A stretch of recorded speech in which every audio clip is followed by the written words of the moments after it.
Le Congrès national indien est créé en 1885 et jouera par la suite un rôle majeur dans la vie politique de l'Inde. La Ligue musulmane, quant à elle, est créée en 1906. À cette époque, les Britanniques doivent surtout faire face à des protestations au Bengale. Enfin, la monarchie du Bhoutan s'affirme, mais elle restera très liée aux Britanniques, puis à l'Inde.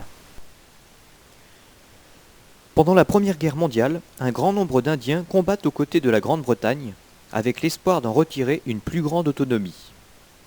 Dès 1917, Gandhi engage des actions non violentes pour lutter contre l'exploitation des Indiens par les Britanniques.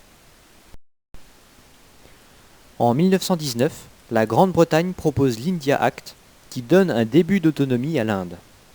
Des Indiens commencent à participer au gouvernement. Face aux restrictions qui perdurent, Gandhi appelle toutefois à un arrêt de travail dans tout le pays. À Amritsar, les Britanniques ouvrent le feu dans la foule pacifique, faisant près de 400 morts. Cela ne fait que renforcer les revendications. Gandhi est emprisonné de 1922 à 1924, mais il poursuit ensuite le mouvement de désobéissance civile.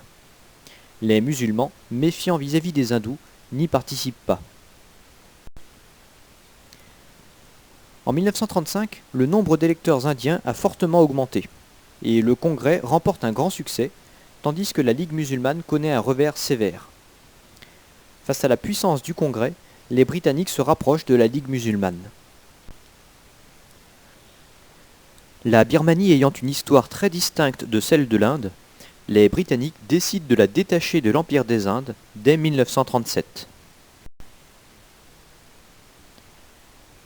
Pendant la Seconde Guerre mondiale, le Congrès est divisé sur la conduite à suivre, car les Britanniques refusent de promettre l'indépendance de l'Inde en retour. La Ligue, en revanche, se range aux côtés des Britanniques, dans l'espoir d'en retirer des avantages après la guerre.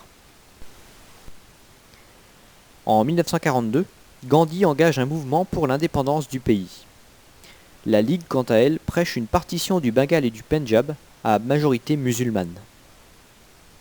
En 1946, les Britanniques décident de créer une confédération de 2 États, dotée d'un unique gouvernement central.